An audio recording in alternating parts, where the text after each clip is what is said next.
Watch this while you eat. The most infamous level in Geometry Dash. Wait, it's Samifying. I remember this guy. He's the dude who's like hot as fuck. And also apparently cracked at the go-kart thing. Trackmania, that. Alright, fuck it. -1 hour. Also, I want you guys to hear me like smack my lips as I'm devouring these wings. July, Goodbye. A tweet would appear on people's timelines. A tweet that many people in the community thought they would never see. This image alone would end an 8-year-long journey filled with hundreds of thousands of failed attempts.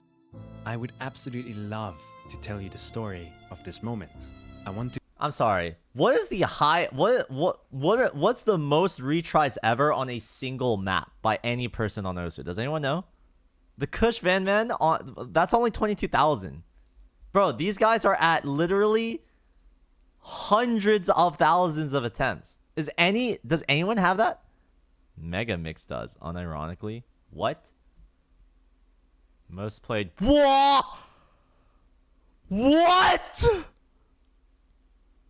63,000 attempts. Okay. I'm going on a huge tangent. All right. To show you the players that made this happen, why it took so long, and why it matters to so many people in this community.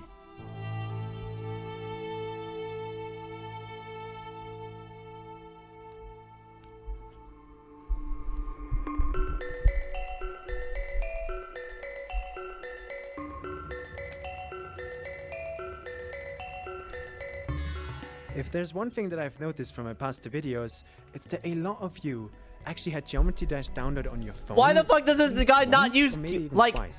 Why does he not use like a face cam? He's hot. He doesn't need like a Fox VTuber avatar, dude. 2014 to 15. But anyways, the game sort of exploded in popularity all around the world. More and more children were getting access to mobile phones, and it seems like games were at the peak of popularity, at least when it comes to my generation. Which, by the way, it's not a generation that has a lot to show for itself. A warning for parents tonight. The Tide Pod Challenge is the latest fad among teens on social media. Teens are I fucking forgot about this. No way. Marshmallow. All of a sudden, you would see certain mobile games come and go in the circles at school. You'd have entire friend groups playing Clash of Clans together or Subway Surfers.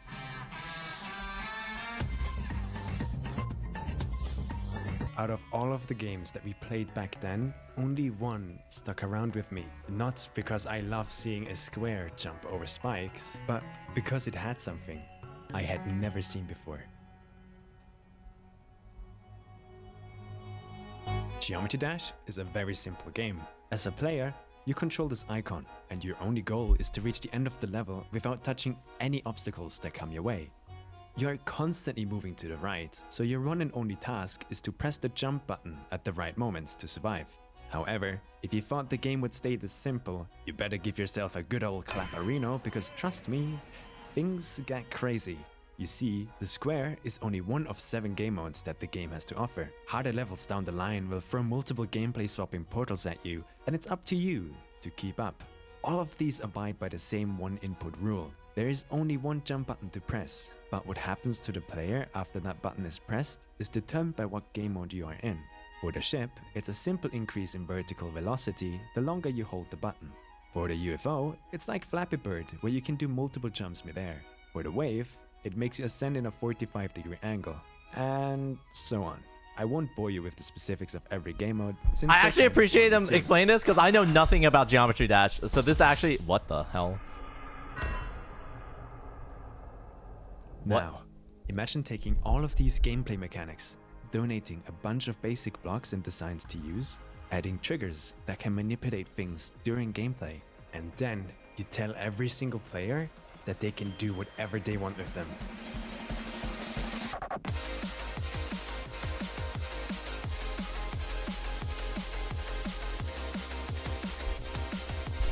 Osu will never be able to get maps like these because every single player is just chronically used to 100% background dim and the most boring skins imaginable. It actually makes me so sad.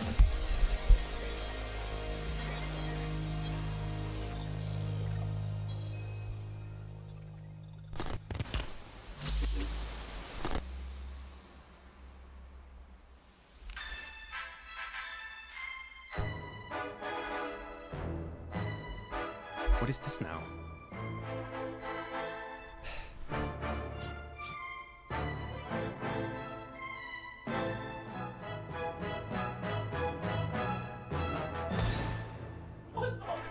Wait, that was a Counter-Strike Deagle sound. Do you actually need this many locks on your goddamn door? Do not touch those locks. It's not something a mere simpleton like you would understand. Alright, fair enough. No, I get it. What are you doing anyway? I don't know, man. I was watching a video and all of a sudden it says it's blocked in my country or something. I don't get it. Dude, we don't even live Is this a VPN ad? I know, right? I didn't know you could read. Huh?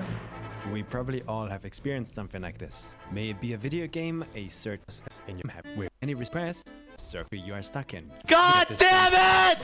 No, needed to know. Shut.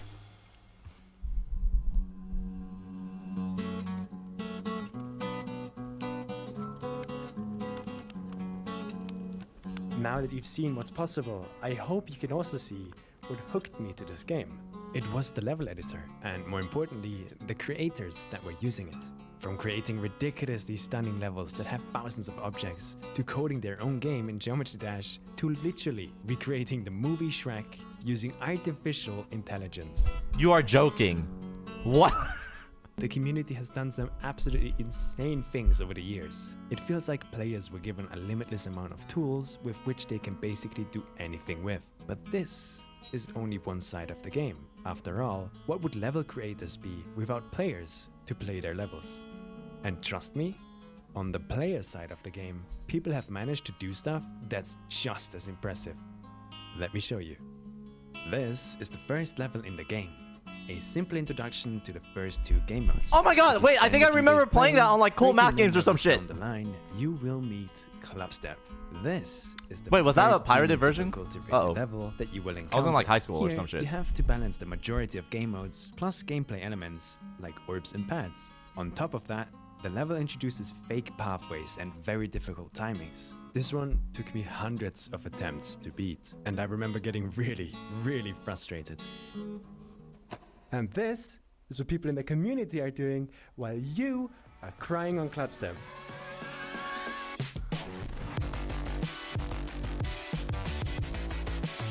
What the fuck?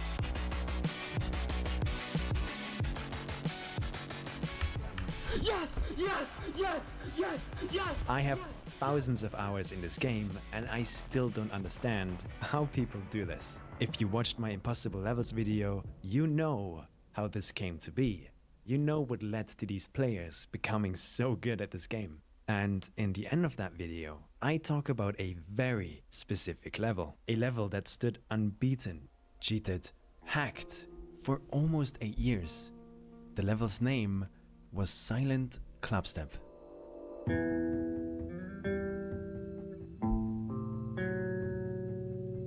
It all started 7 years ago, when a very well-respected and known player by the name of Sobros decided to showcase the level on his YouTube channel.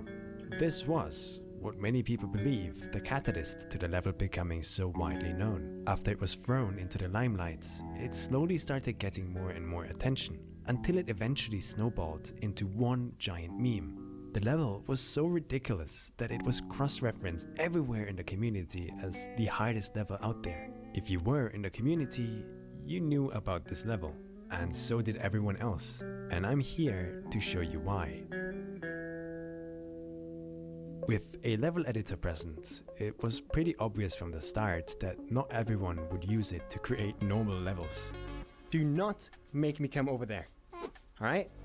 Silent Clubstep is a really good example of a level that shouldn't exist. You see, to fully explain what I mean, you first need to know that in the early days of Geometry Dash, a triple spike was considered a pretty hard skill check for casual players. What? 3 spikes in a row are as far as you can jump at normal speeds, so they require you to hit a pretty tight timing to survive. In Silent Clubstep, however, the first jump of the level is 4 spikes. So, what's going on here? In the editor, you actually are not required to align every single object you place on the grid. So what Salient, the creator of Silent Clubstep, did was put 4 spikes next to another and then squish them together, which just barely makes the jump possible. The first jump is basically a perfect analogy of the entire level. Every single section hits you like a right hook from Rocky. Do people even know who that is anymore? Like, am I too old? Nope. Actually, I heard of Rocky. I don't know anything about them. The entire level is filled with these jumps and timings that basically were made to be frame perfect. But saying these jumps are frame perfect would kinda be a lie, which is something that I will get into later. This is a good example of why the level became so infamous. It isn't just another hard level you can beat with thousands of attempts and hours of practice. This is a concrete wall that body checks every player that even dares to slightly look in its direction.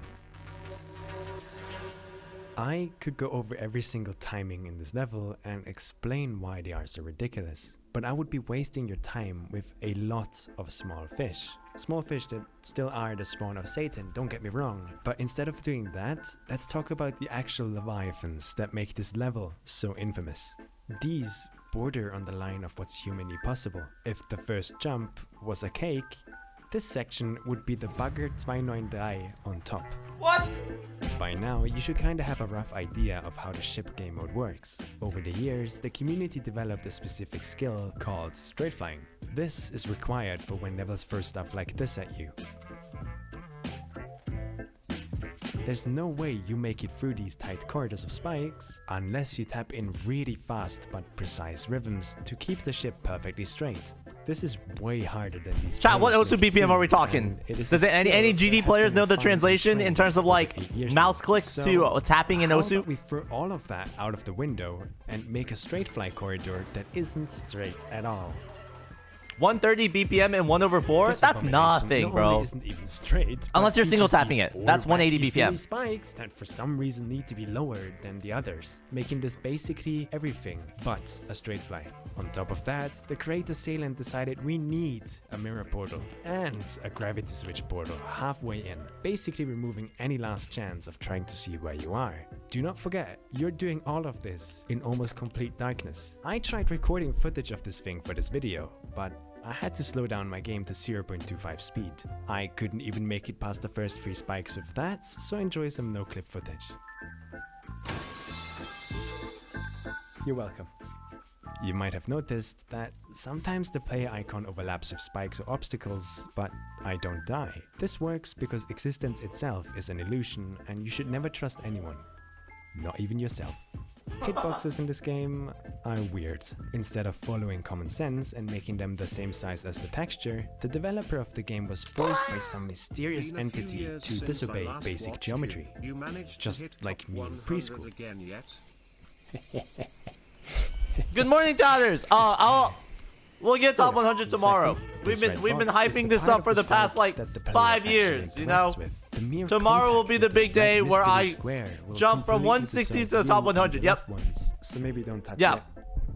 I know how hard it can be. I'll come back for you, my friend. Understanding hitboxes can help a player navigate levels easier, with a good example actually being in Silent Clubstep. After surviving the first 4%, you reach this corridor with a duel portal. This portal duplicates the player and changes the gravity of the clone. You control both of these with the same click, which gets absurdly confusing if you're not careful. To pass this section, you need to first memorize which of these spikes actually kill you and which ones are fakes.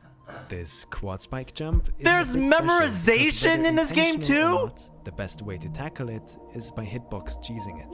So, let's turn on the hitbox cheat. You can see that these flat spikes actually have so one much of the worst memorization. hitboxes in the game. The memory in this level is by far the easiest part. Fuck me. By landing on the I corner hate of this games that have block, memorization, we dude. My memory is basically skipped the fourth shit. spike. This is something we could not survive if the hitboxes were actually accurate. This is why you can see the ship touching spikes and still surviving in the straight fly section. Keep this in mind for whenever you see players touching things that look like Harmony Multi also, thank you for the prime. Objects with no hitboxes or have really inaccurate ones to begin with. Players in this game have the hitboxes of almost every single object memorized. It's a necessary skill because it allows you to take more leeway in certain situations. The flat spike, as previously mentioned, is one of the worst offenders here, but some other funny hitboxes include the saws and whatever these guys are up to. The straight fly is by far the level's most infamous section. It clearly was built with nothing but pain in mind, and that's why it's considered the hardest part of the level. You encounter this part right at the start, from 6 to 10%. You would think that because it's so close to the beginning, you could throw more attempts at it, right? Well, it's not that simple. To get to the first ship part, you would first have to pass the insanity that is the first few jumps. And it just so turns out that that is a feat that actually took quite a while to happen. And it's exactly here where our story begins. The story begins? We're 15 minutes in, bro. What do you mean the story begins? Showcased the level on his YouTube channel. It took him 974 attempts in practice mode to reach the end. I'm sure tons of other people actually went and tried the level after, but they probably never made it past the second jump, until 1 month later.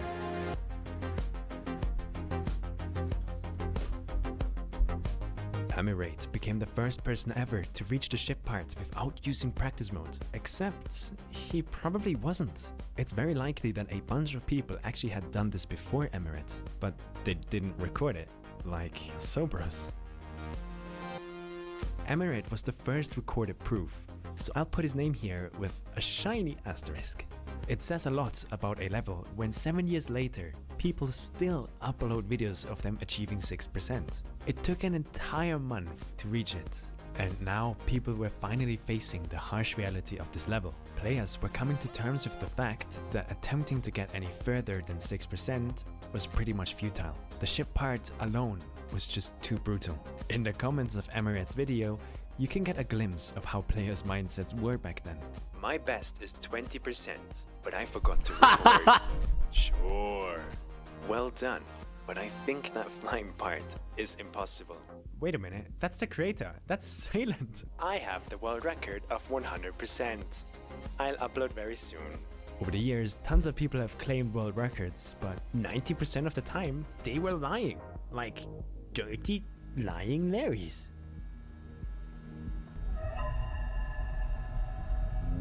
Tons of people reached 6% after Emirates, but progress would stop dead in its track right here. It was hard enough to reach this point to begin with, so people stopped playing the level, at least from the start. You see, some players started hunting practice runs. The goal was simple. In just how many attempts could you clear this level? At this point in time, Sobers held the world record with 974 attempts, and I'm sure there were a bunch of people who beat this score, but the first big improvement that I want to highlight is this one. The date is November 25th, 2016. A really well-known player by the name of Sonix just verified what was at the time the hardest level ever to be legitimately beaten. Coming off of that high, he was looking to test his own abilities. So, a day later, he started a practice run of Silent Clubstep. At this time, Sonix was considered the overall best player in the community. So, naturally, in this practice run, he tried living up to that name, and he delivered.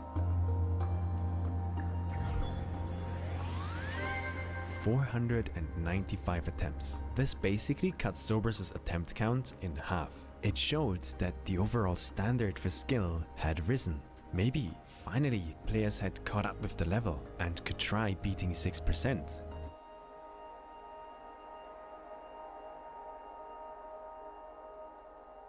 Radio silence. We are now in 2018. 3 years after the level was released, and all we could manage was 6% and 495 attempts in practice. It seriously was looking bad, almost as if people were just letting the level fall into the shadows of the community. But if there's one thing I've learned over the years, it's that you can always count on somebody showing up.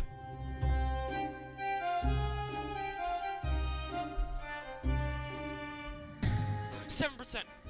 Oh my god. Yo, we actually did it. 1%? It took roughly 3 years, but it seems that Earthrex was not deterred by that at all. For the sake of transparency, we actually have no way of knowing if Earthrex actually was the first person to survive decently far into the straight fly. In the video itself, he says this. Yo, I'm the 3rd person in the world. Now I did it. But then again, he also titled the video First in the World. So it seems that nobody really knew where the record stood, and that everyone was kinda just going off of what they heard from others. With so many lying Larrys around, you could never know if you truly were the first to do something. But to the best of my knowledge, I could not find any videos dating earlier than Earthrex's 7%. I found this video by the player Error that got uploaded just 2 days after Earthrex showcased his 7%. In the description, Error states that it took him 20,000 attempts to reach 7%. Error also mentions 2 to 3 other players on the in-game leaderboards that apparently had reached 7% and even 8% before both of them. But again, there's no video proof, so these might as well be considered Yo, cheated. is there Let no this be a like public anti-cheat in this service game? What the announcement heck? to anyone out there doing weird obscure challenges in video games, press the record button. Even That's if what I'm your saying! There's no 6% excuse, gets lost man! to the endless drag It's of fucking time, dumb! You have proof that you truly were the first to bang Magnolia in under 12 minutes. And who knows, maybe in the future some weirdo comes along and mentions you in the Geometry Dash video.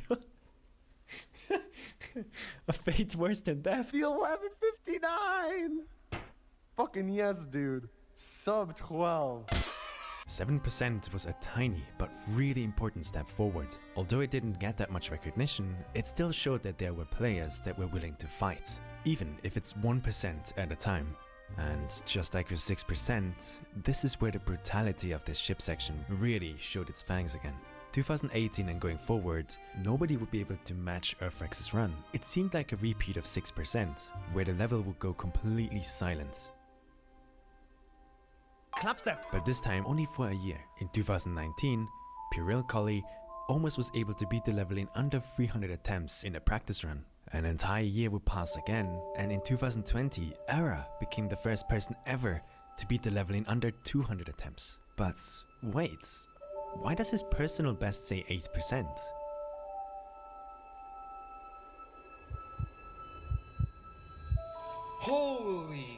Oh my god, 8%. This is where it gets a bit complicated. This 8% run, just like with Emirates' 6% run, needs an asterisk. And to explain this asterisk, I will need to go into some core problems that this game has. You see, Era was playing on a slightly nerfed version of the level. So he lied and cheated to everyone. He cheated! Ban him! No, shut up. This is a whole confusing mess of multiple accounts uploading different versions of the level, making it harder to find the original. But this confusion was not the main reason why Era was playing on this slightly changed version. The real reason is something I absolutely hate talking about. Era was playing on a 120 Hz screen. This means his inputs get translated into gameplay 120 times a second. This is double the refresh rate people had in the early years of Geometry Dash, giving him a big advantage. By now, in 2020, this was normal, however, and we even have people playing with 240 Hz plus. Hello. Or if you're a freak, there's 500 Hz. Apparently, it can warp time and space. If you're on a device that runs on 60 Hz, for example, you can press the jump button, but the input will only go through once the next frame has been reached. So you can see how having 120 Hz can be a big advantage here. More frames means more chances for the game to react to your inputs. Now, you might be wondering why Era having a better monitor led him to using a slightly easier version of the level. Well, you see, the developer of this game never intended people to push the limits of difficulty this far. It probably was just supposed to be a casual game for shitty 60 Hz mobile phones. Which is why during the development of this game, one thing led to another, and somehow the physics calculations got tied to the amount of frames that you have. Huh? This means calculating things like the player's momentum can only happen on every frame that's being rendered. Since mobile phone users in 2013 never went above 60 Hz anyway, this never really was an issue. But we didn't stay on 60 Hz devices, did we? Which means that the moment players started playing on higher refresh rates, we also started calculating the physics and momentum more often per second. This leads to problems. Because of this weird behavior, certain levels can break for people with a very specific refresh rate. And this is what happened with Era. It turns out on his 120 Hz device, the momentum and physics get calculated in a way where he would always 100% of the time die to the first 2 spikes in the straight fly, no matter what he did. So, he used a version that moved the first 2 spikes down a couple of pixels, making it possible for him to enter the straight fly to begin with. He says that on normal 60 Hz calculations, you wouldn't be able to die to these spikes anyway, so therefore it's not really a nerf, right? It's not easier. But I'm not really sure how true that is, because the game engine works in really mysterious ways, and we have given up on trying to understand it years ago. Unless. So, now you know that a higher refresh rate monitor gives you more chances to react and jump per second. But it also comes with the negatives of sometimes making things harder or even straight impossible, like in our straight fly abomination over here. Now I never have to talk about Hertz again, and we're done with this issue for eternity. If you for some reason still have a question, write a letter to Joe Biden or something. I don't know. What the? America is a nation that can be defined in a single word. Freedom. Anyway, 8%. Here we are, halfway into the straight fly. This was actually an insane achievement. An error says it took him 35,000 attempts to get this far once. It seemed like people were chipping away percent after percent, but the level had a giant issue. A problem that ruined it for everyone that was still around trying. I've been kinda lying to you up until now. Did you watch the debate? I've seen the introduction of update 2.0 in 2015, the level officially became impossible to beat. Or so people thought. Here's the thing. It's not actually impossible, but it's unrealistic to ask a human to do this. At least right now. I will go more into this at the end of the video, but for the sake of transporting ourselves into the players' mindsets back then, let's just say that it became impossible. Ever since 2015, people actually were playing a level that they knew they could not beat, no matter how long or how hard they tried. Masochism! That was because update 2.0 introduced a ton of core physics and gameplay changes, with the big deal breaker for Silent Clubstep being the layered orb update priority. Further into the level, you arrive at this mini gravity ball section. To pass it, you need to hit these floating orbs in a very specific way. These are not actually yellow orbs. They are a stack of multiple orbs on top of another. Before 2.0, the trick was to buffer your input after going down late so that the update order would choose the blue gravity orb instead of the yellow ones. It was clever trickery of the game engine's priorities. If you don't do this correctly, the update order will make you hit the yellow orb, leading to your death. Before 2.0, this was possible, but then orbs got changed.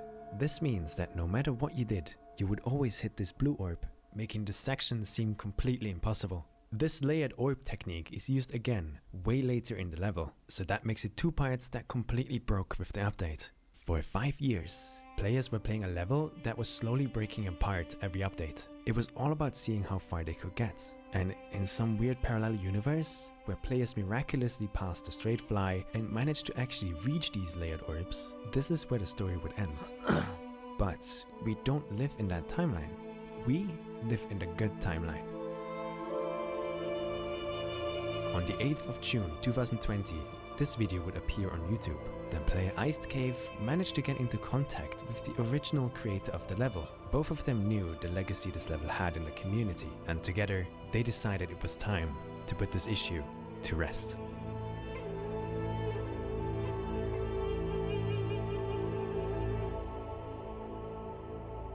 Wait, is it over? Oh, I was about to say. While talking to what the fuck? We're only 28 minutes in. Let me water break. Chat, I'm too invested. I have to see this one through. I'll be right back. Alright, here we go. Iced Cave explained that with game updates and players upgrading to higher refresh rate monitors, the level's playing field had shifted. They both proposed tons of fixes and changes, but what you need to know is that all of them were done in the spirit of keeping the original intended way to beat the level alive. They added visibility to sections that were in complete darkness. They also fixed the layered orbs, finally making them behave like they used to work before 2.0. And Salem did some tiny nerfs to certain parts, because they were unfair to lower Hertz players. After everything was planned and organized, Salem knew what he had to do. He updated the level. And this video was the start of a new era.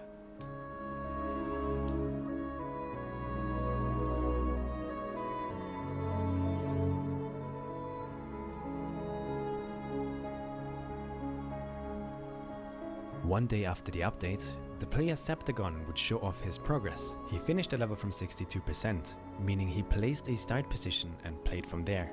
This allows players to practice parts of a level without having to listen to annoying music that plays in practice mode. Wait, is that actually the crazy thing song? about this run is that Septagon was the first person to show recorded proof of I someone was about beating to the say. duel. The duel received no changes in the update, meaning this also was just as hard as before the update. Septagon had been playing the level for a really long time already, and it seems that the update got tons of old players motivated to play again. This Duel of Doom is actually ridiculously hard. If we had to rank all the parts in this level by difficulty, it No, would sit there's in the top hidden 3, too? only to be stumped by the first ship part, obviously, and if we still were playing on the old version, the 8 jumps of hell actually would be harder than the duel. But I'll get to those. Don't worry, this part alone is considered a massive choke point in the level. Let me show you why. Going into this section, you touch these portals. One of them is the previously mentioned dual portal, and the other one basically triples the speed that the level is played at. These two combined wouldn't be too hard, but what makes this section so ridiculous is the fact that you have to balance 2 different game modes on top of some of the level's tightest timings. Here, I'm using a cheat that shows me where the player's hitbox is for every frame that I play. Just look at this. There is no room for error. This section is so tight that people thought these were frame-perfect inputs in the early days. Septagon pulled an absolute Chad move by making this the first big progress after the update. And people noticed. This video gained way more attention than the others I've mentioned. The update reminded players that this beast was lurking in the dark, and we would see tons of progress just roll out of nowhere. But funnily enough, progress would only come from the players who had been hunting the level for years, and with their experience, they had a clear head start. I did it, are you serious? Just one day later, Iced Cave would be the first player to reach the drop of the level from the orb spam at 12%. This is another notorious choke point, mainly because of the jump right after the spam. But don't let that deceive you. The spam itself also can be really tough. Just like in the beginning of the level, you have to click really consistent and fast to make sure that you stay away from the death weeds that are right above and below you. Doing this looks way easier than it actually is, and the most important part is getting the right exit out of the spam. The reason for that is this way too dank jump right after. Just look at this. Because the jump happens right in the mirror portal, you need to execute an almost frame-perfect jump, completely blind. It's just about learning the timing and hoping for the best. Players told me that this jump is one of the hardest timings in the level, exactly because you need to do it blind.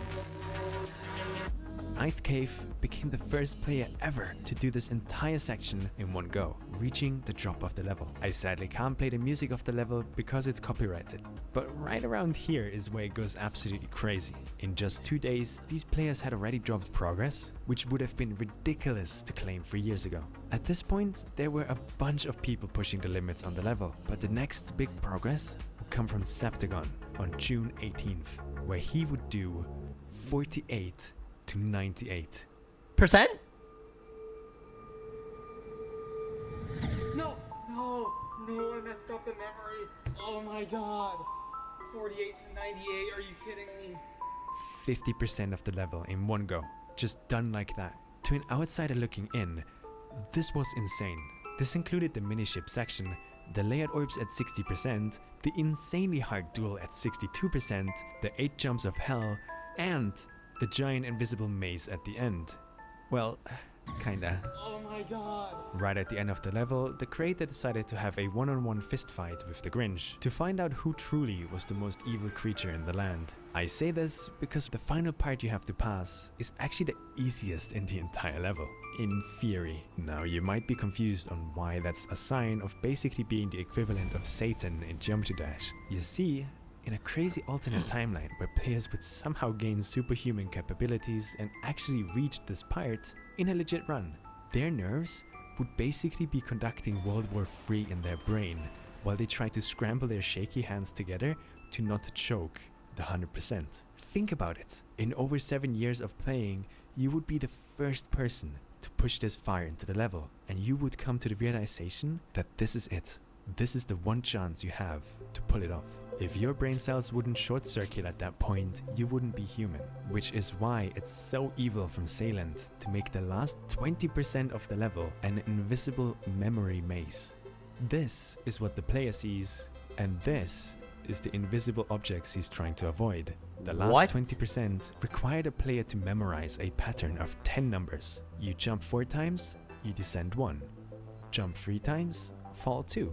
Jump 2 times, fall 6. Jump 15 times, fall 10, jump 5 times, and descend the final 5 blocks. And this is all Imagine trying to random. remember and pull this off while the nerves in your brain are cosplaying the Large Hadron Collider in Switzerland. It's a set path, but like no one would be able to know what that path is in a just sight pure read. evil, You have to because memorize if that you mess up number. the pattern, you will die to an invisible ball in the end, no matter what. And that's what happened to Septagon on his 48 to 98% run. The nerves probably got to him and made him jump 16 times here instead of 15 times, bringing him unavoidable death. No matter what, however, this was crazy. Sure, most of his run are the, in quotation marks, easier parts in Silent Clubstep. I just thought that making them this big makes sense. But do not forget that the duel is in there. And as I said before, it's the second hardest part in the level after the straight fly ship. This was impressive, and the craziest part is that Septagon wasn't done.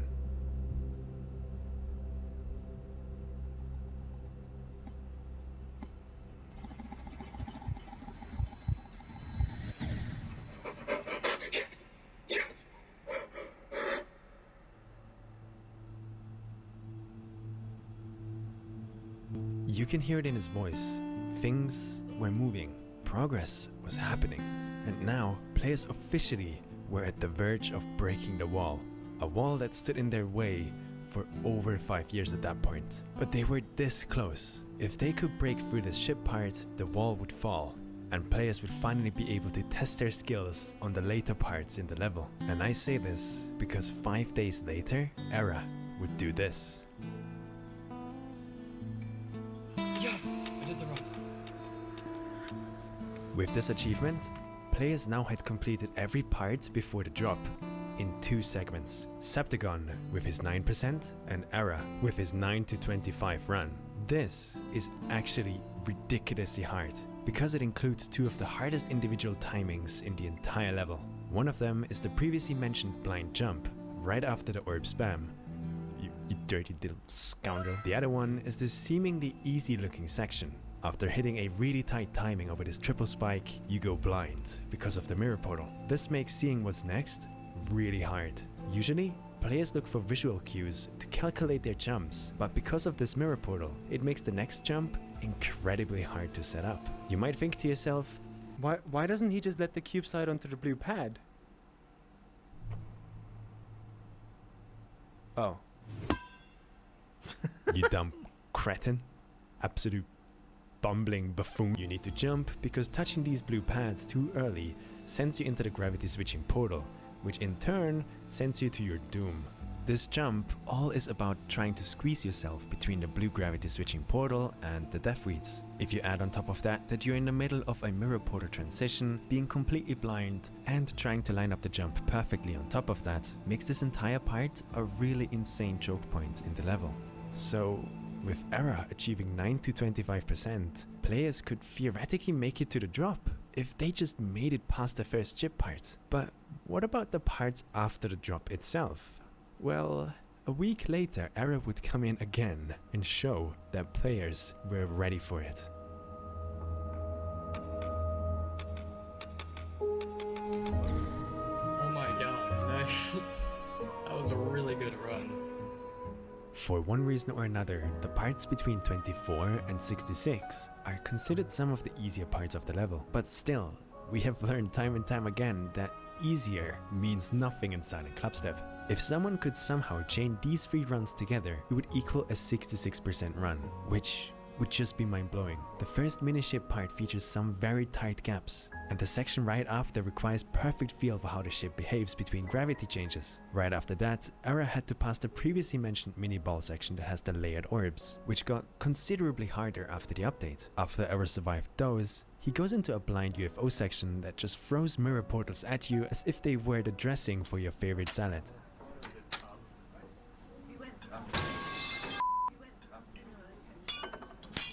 You piece of shit. Surviving those, Era had to show even more miniship mastery until he reached the big layered orb maze, also previously mentioned. In this one you need to memorize which of these orbs are the right ones, and you need to get the timing just perfect to not accidentally hit one of the wrong ones. In his run, he also managed to do this, making it look like a cakewalk. At this point, he could have been completely happy with his run, because next up would be the big duel of doom. Because it is the second hardest section in the level, it would be perfectly normal to die on the first or maybe second jump. But the crazy thing was that he actually managed to get really far into this part as well, showing how the practice over the years was slowly paying off.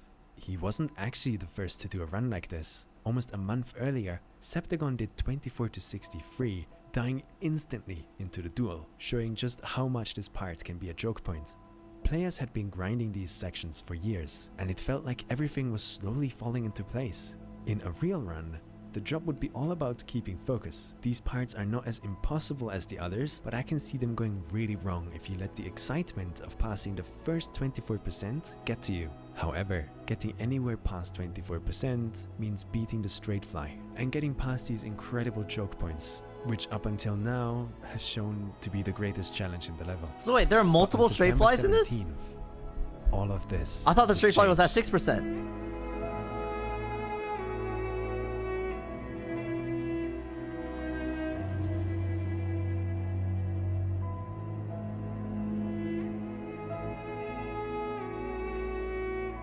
Hyperbola whipped out Where's this song sledgehammer, from? I swear and I that was remember it. hearing about this The somewhere. first player to break the mental barrier that had plagued the community for 5 years. This is To him, Skyrim music? I'm so roughly dumb. 10,000 attempts is all it took. This achievement was what I consider to be the kickoff in the quest to actually beat Nino, Silent what's Clubstep. up? Up until now, players had just been throwing attempts against the wall, trying to see what they could do. But now, the tide had changed. Hyperbola did what everyone wanted to see, and he did it in less than 4 months. I'm gonna find a bunch of pipe bombs in my mailbox for saying this, but I love levels that have stuff like this. 1 or maybe 2 sections that just spike in difficulty. It's always such an adrenaline rush when you finally pass the hardest choke point in a level. And the same thing goes for actually watching other players pass that choke point. Being a spectator and watching live streams of players trying to push the boundaries is something really magical that I hope this community never loses. When the streamer finally makes it past the impossible part and you can see the chat erupting and cheering, as if we were one community united together for the common goal of pushing the boundaries of this game. These sections become so memorable that they sometimes fuse with the level's identity. When you think of Silent Clubstep, you think of the first ship part, the insane quad spike jumps and the 8 jumps of hell. Shut up, I will get to those. Fuck. To me, sections like these give levels more personality and something to fight towards, something to overcome. And Hyperbola had just done exactly that. He was one of the players that got inspired to play the level because of the update. He thinks a big reason as to how he was able to do it so quickly was exactly because he was so new to Silent Clubstep. He didn't have to endure years of this straight fly section just towering over him, messing with his mindset. To him, it seemed doable the moment he reached 9% almost 2 months before, and that is all that he needed. But he wasn't done. To make this video, I contacted most of the players that were involved in trying to take this level down over the years. When I asked them who they think I should definitely mention in the video, Hyperbola's name constantly popped up. And there is a very good reason for that.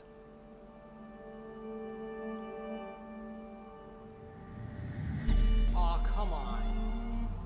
Alright. With this run, Hyperbola became the first player Hello, that Shui. had reached the drop in just 2 segments. It was just about connecting these 2 runs together to make it happen. But before he would do that, he had some unfinished business.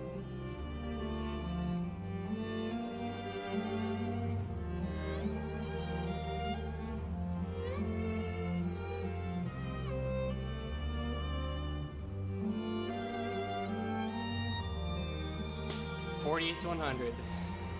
First in the world, baby. Let's go. Hyperbola was unstoppable. With this 48 to 100% run, he basically cleaned up Septagon's failed run from 5 months before. At this point, he showed absolute mastery of every section in this level, and the only untouched parts left standing were 25 to 48. If he was able to pull that off, that run would make him the first person ever to have completed the entire level in 4 segments. Nobody was prepared for what happened next.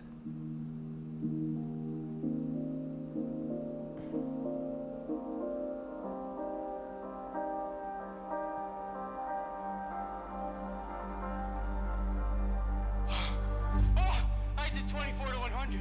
Holy frick! This. 75% of the level, just like that. He skipped the 4 segments and jumped straight to 3. A single person was able to do the entire level in 3 segments now. It was at this moment where the wider mainstream community slowly started getting more and more engaged with the level.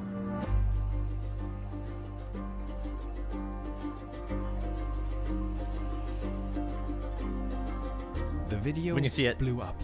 To this day, it's his most viewed video and sits at 130,000 views. It reached far into the mainstream player base, and I can imagine it left a mark in a lot of people's memories. This was one of the first moments where a bunch of us went, Wait. People are actually playing this level? And they just did 75%? What? this run covers everything from the drop to the end. I don't want to downplay this achievement, but this run really showed how unbalanced the level actually was. I was told by the players that a run from 0 to 25% is just as hard as a run from 25 to 100%. It shows that all ultimate choke points are bunched up in the first quarter of the level. Well, almost all of them. Don't forget about this beast. Every time this guy would upload a video, it felt like silent Clubstep slowly was being taken apart one by one. And I mean that in the most literal sense. March 30th. 13, 13, 13, 13, 13, 13, 13, 13, 13. I got 13. This is like my 19th time past the first shit.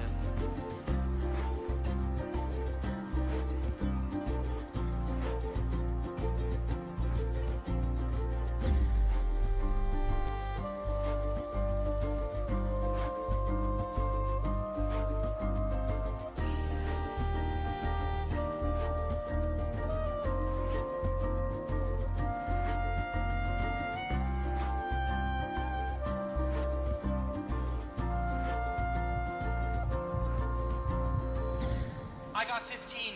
Yo! I got 15. Let's go. There are 6 more jumps until I reach the drop.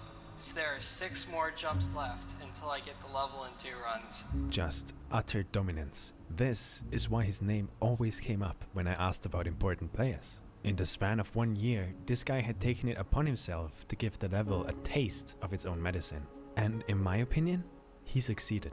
Between his 11% run and his 15% run, he passed the ship part roughly 30 times. Something that was thought to be impossible years before had now become a regular occurrence for Hyperbola. He was like a pioneer, pushing into uncharted territory, and that's kinda what the level needed. As shown in my Impossible Levels video, the moment one person does it, all of a sudden the mental blockade is just gone.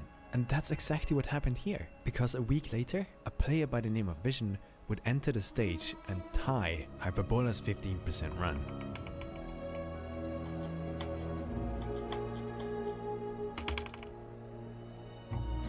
Oh, what? What? Oh my... Vision, just like so many other players at the time, started playing the level with the update. He had been grinding and practicing the level in the background. Before this 15% tie, Vision had also done a 78 attempt practice run, and then he did a 51 attempt run. And after that, a 35 attempt run. Putting this attempt count next to Sober's first practice run shows just how much players had grown over the years. Vision's goal around this time was to join the 3-segment club, getting 3 different runs together that combined would equal 100%. Tying Hyperbola was a big first step into the limelight, and Vision would become someone that you should definitely keep your eyes on.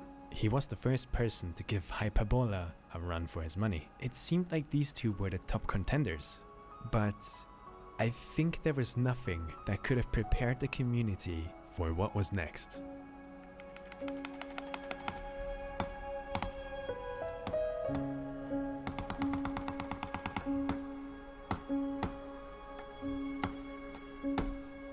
I got to the drop. What? I'm not fucking kidding. I just got to the drop. Oh my god!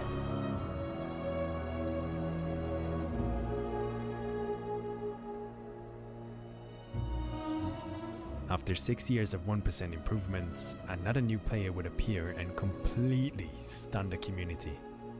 Paco. Paco, eh? I was also wondering the same thing. Like, how the fuck do you pronounce the Going name? from 15 to 25 in just 6 days was the biggest jump in percentage yet. Before reaching 25, Paco actually had a really tight history with this level. But before I can really get into that, I think it's finally time. We need to talk about the 8 jumps of hell.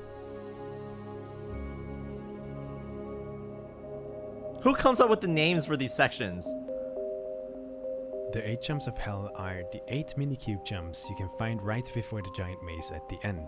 These 8 jumps alone share community? just as much history as the entire rest of the level. Really early on in the level's lifespan, if you would mention the name Silent Clubstep to anyone, the first thing they would think of is the straight fly at the start. And the 8 jumps of hell. They have become so synonymous with the level that you can't mention one without the other.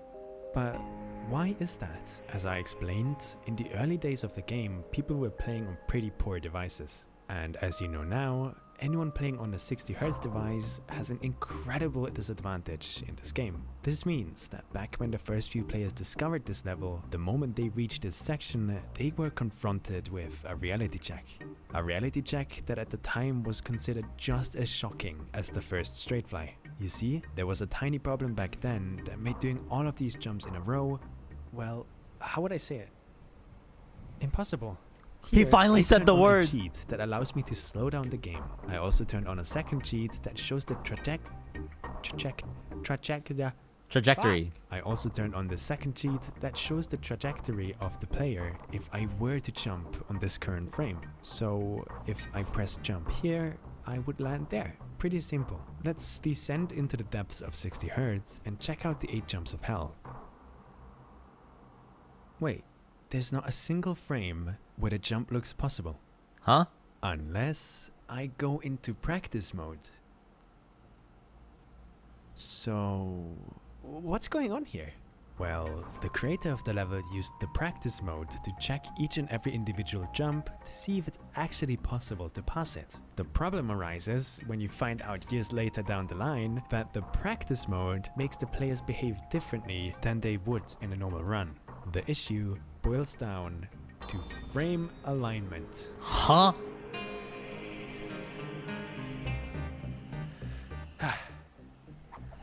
Back to the drawing board. Remember this? What if there was a way to shift them over just a bit? Let's say using something like a checkpoint. You know, the ones in the practice mode? This is where it all went wrong, because Sayland used the practice mode to check if the jumps were possible. These checkpoints realign and shift you all over the place on a micro scale. Don't ask me why, this already gives me a big enough of a headache, just leave it.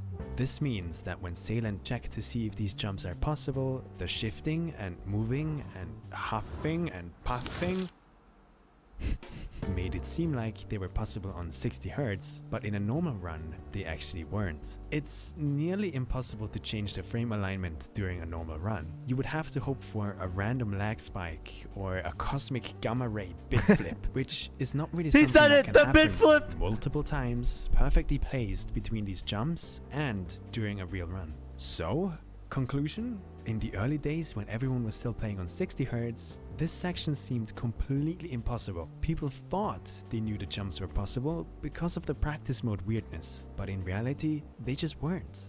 This is why this section became known as the 8 jumps of hell. Over the years, higher refresh rate monitors slowly made this section easier, meaning now with 144 Hz plus, it was possible to be frame aligned for them every time. The stigma around this part stayed in the community, however, so much so that with time, they would rival the first chip part in terms of infamy. It became a popular challenge in 2019 when Iced Cave and Septagon both were trying to become the first players to beat the 8 jumps of hell in one go. After roughly 12,000 attempts, Iced Cave became the first person to pass the 8 jumps of hell in his 71 to 100% run. But because it was such an infamous section, it spawned tons of offshoots and variations. For example, players would cut out the 8 jumps of hell and upload them alone as its own level. This would only advance and manifest further when Iced Cave decided he wanted a bigger challenge. So he created the 16 jumps of hell, which basically is the 8 jumps of hell, but you have to do them back to back in one run. This challenge would get the name Final Destination, and this is exactly where we loop back to Silent Clubstep. Because guess who the first person to pass the 16 jumps of hell was? Vision. Paco. Oh fuck. I just like the word vision.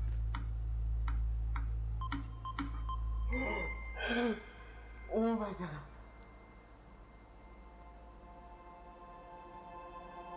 Paco had been deeply intertwined into this level's legacy. By the way, Paco is the guy who moment he exposed verified Space Final UK. Destination. It all comes And it full was circle, exactly man. this challenge that made Paco move on to the actual level, to chase a bigger legacy, which eventually led us to here, 25%. The community was stunned, but we were all here for this. At this point, thousands of players had their eyes glued to these names to see who would push it even further. It felt like all the pieces were moving into place. 6 years of pain. Chat, just so I'm and understanding this suffering correctly, between old the 8 jumps and of new hell is players. literally It was all coming impossible together. on a 60 hertz refresh rate display. I just got 27. The creator thought it was possible because Vision would of show the he's not the a practice one-hit mode, wonder. but the With practice this mode run, has this he bug officially had with become the first player the to beat frame Silent desync Clubstep or whatever in just thing. 2 segments. 1 player, 2 runs. So you need With a this high level. refresh rate At display this in point, order we to were pass all this map. freaking out. This was absolute insanity. In so many conversations that I had on Wait, it Discord, is now? It got were fixed? old OG players joining How the in hell did he and fix saying, it? Hey, have you seen Don't this? you need to update On the his map? 27% video, Vision states that it took him 220,000 attempts to get to this point. When I said earlier that he's grinding in the background, I meant it. And unbelievably, this was still only the start.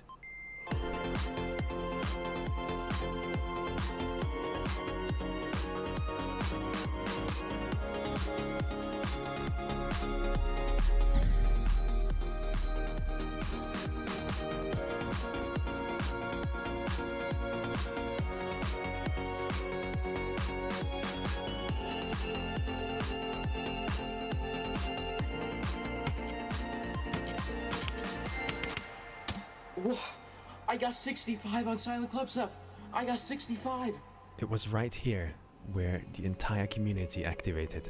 This was a declaration of war. Vision and the others had pushed this level to its absolute limits, and in turn, the level pushed the players to their absolute limits. But they would not let a measly few jumps stop them, not when they were this close. The determination was there, the effort was there, the skill was there. 370,000 attempts in. At this point, the only thing standing between the players and 100% was this duel section. And the 8 jumps of hell. When I mentioned that those were choke points, I meant that in the worst way possible. 65. What? No fucking way.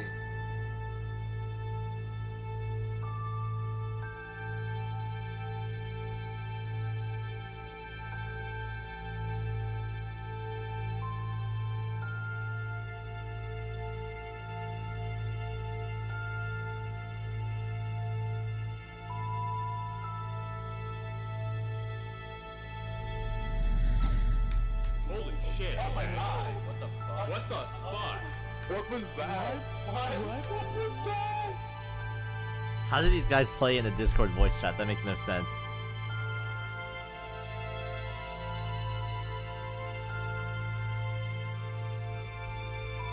$9 to 100%?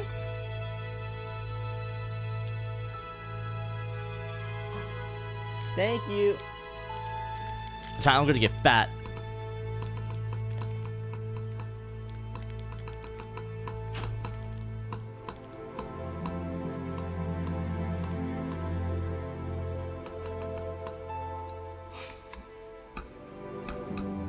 Wait, is it happening? Is this it? Wait, is this the run?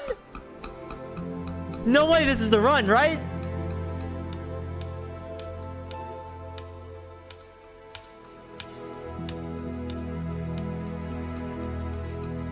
I verified it! Oh my god. What? What? That was from 0? Yeah! What? Oh my god. What? Okay. What the hell? Holy fuck!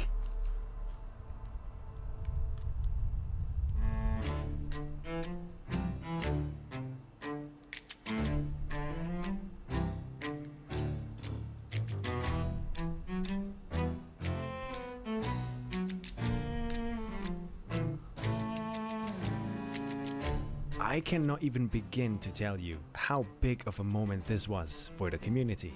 So many people woke up that day, checked their phone, and saw that it had finally happened. This level was lingering in the back of people's minds for almost 8 years at that point. Having someone tell you, Oh, dude, have you seen that silent Clubstep got beaten? What the fuck? it felt like they were trying to pull your leg. But no, here it was, right in front of you. It happened. But it didn't happen just because of Paco. So many of these players that I've mentioned all knew each other at this point. They had become friends, constantly pushing each other to their limits. I truly hope that this is an experience that bonds them together as friends for a really long time. However, the story is not yet over.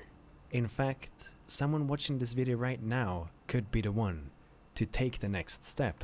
All these different versions and the updates actually breaking the level over the years still makes me and a lot of others feel like we aren't done yet. What Paco did was absolutely insane, and there's not a lot of people out there that have the determination and the willpower to pull through with something like this. But the truth is that the level that Paco beat was different from the version that was uploaded in 2015. These changes all were backed by the original creator, and they were all done with the intent of restoring how the level was in 2015. However, there's also some changes that made the level ever so slightly easier, with the biggest example, of course, being in the first chip part. At the end, these 4 spikes were changed to fit in with the others, which did make the straight fly the tiniest amount easier. This is actually why some players chose to play on the broken version of the level. This one has all of the layered orb issues and is as close as we can get to how it used to be. And players have been absolutely going crazy on this one too. This is how the progress on the Unnerfed version would look like. Wait, I thought that was impossible though. Parker with a 48 to 100 run. That's 50% of the level just done. And then we also have Vision with a 11 to 51% run. Also almost half of the level just done right there. And we have Vision with a 12% run. This means players have completed the Unnerfed version in 3 segments. It's just about chaining it together now. But wait! I thought the layered orbs were impossible. Here's the thing, right? People found a way around them. Huh? It's actually quite crazy. Sure, you might be pressing the wrong orb at first, but what if you were able to click fast enough to loop through all of the orbs until you get to the right one before it's too late? That's how the level theoretically became possible, but it still kinda stinks that you have to do this workaround instead of how the creator intended the orbs to be. So, about that, I got some news. Wait, that's Half-Life While Alex. making this video, I got into contact with all of the important figures around this level, and I might have indirectly inspired a new update to the level. That's right. Up now on the servers is a new version of Silent Clubstep. This version aims to be the closest we just physically can get to how the level was in 2015. This means that the ship part in the start has its spikes back. It means that the 8 jumps of hell have been reverted to how they used to be in 2015, which also means they are impossible on 60 Hertz again. And it's all that guy's fault. All in all, this is where we are today. The official version of Silent Clubstep has been beaten. The old Unnerfed version also had tons of activity over the years. But now we have a new version that, just for the historical value alone, I would love to see beaten. If there's anyone out there who thinks they have the guts to try this, the hunt is on. I don't think it's the guts. I Now, think it's the if you brain excuse me, damage. I got my own thing to hunt. Are you Heinrich Rudolf Hertz? Yes? What are you doing in mein Raum?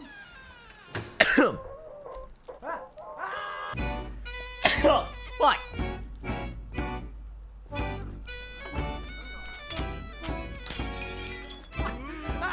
I'm being haunted! Haha. Are you actually doing a sponsorship right now?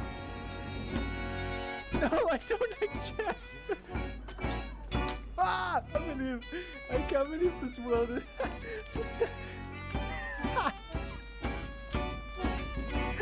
Do I fucking put you in that hallway or not? I can't decide. I don't know. Well, it's up to you. I'm just vibing.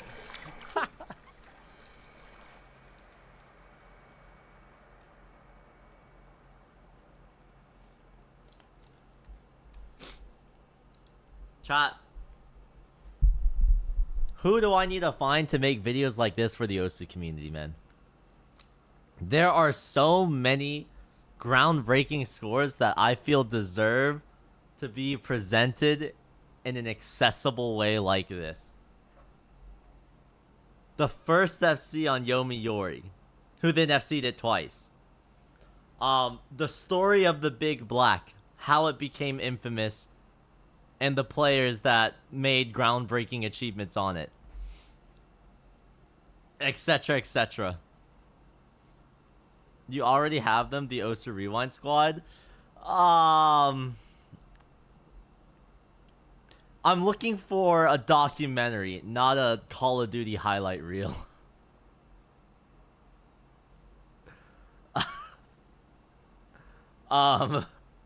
It's okay. The guys are great, all right. But ideally someone who already has the experience. Patch has documentaries using the Rewind squad. Wait, what? Do you have a link?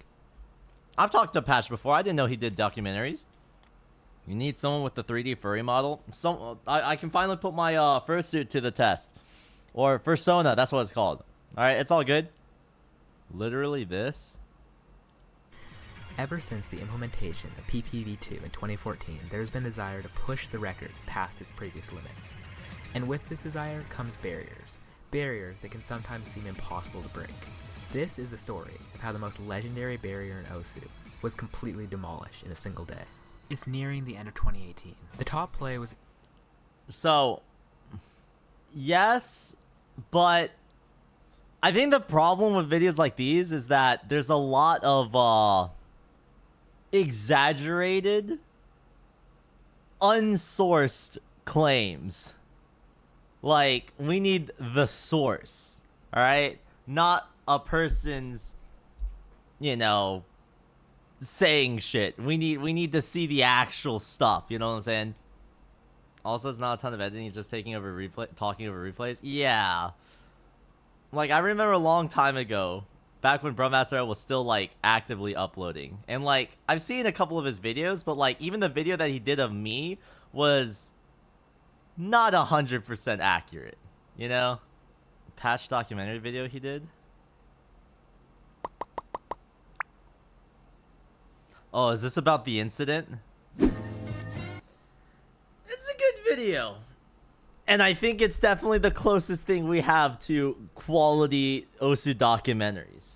And I think with a little bit more work and direction, we could get to what I feel like is the vision when it comes to immortalizing the history of Osu.